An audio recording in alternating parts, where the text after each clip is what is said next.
Данный котел очень с хорошим коэффициентом Bu полезного gaz действия. qozonining foydali ish koeffitsiyenti yuqori, avtomatikasi ishonchli. Elektr klimat markali gaz qozoni turaydi. Оның қоллану срогы чыккан иде инде. Вышел уже у него срок эксплуатации. Шундый qozonlarning birinchisi Колокольчик балалар бакчасына куелды. Mini котельняларга хезмәт күрсәтүче махсус бригада биредә торган иске газ казаны урынына заманча автоматиканы урнаштыра.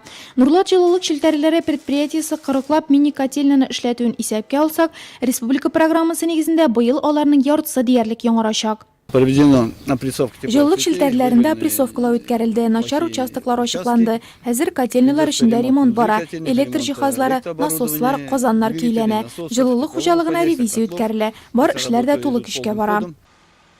Предприятиенең тагы бер бригадасын безнең төшерү төркеме мәктәп урамында очратты. 24нче ай йортта яшәүчеләр фатирларында салкын булудан бик еш зарланган. Йортка керә торган трубалар яңаларына алыштырылгач, яшәүчеләрдән канәгатьсезлек сүзләре ишетергә туры килмәс диләр белгечләр.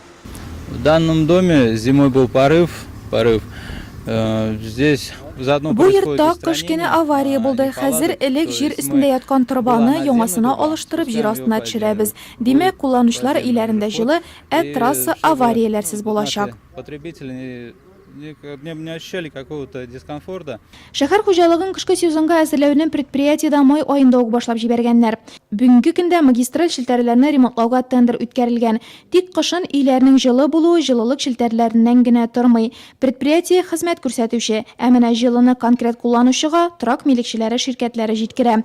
Подвалда су торса, трубалар шлаклардан чистартылмаган һәм пар белән кудырылмаган булса, стояклар тыгылган килеш калса, фатирга җылы килүенә өмет итәсе юк. Шуңа да ел сайын җылыту сезоны тәмамлангач та торак милекчеләре ширкәтләренә предприятие белдерү кәгазьләре тарата. Җылылык өчен түләмәүче нурлатлылар да бүгенге көндә предприятие өчен зур проблема.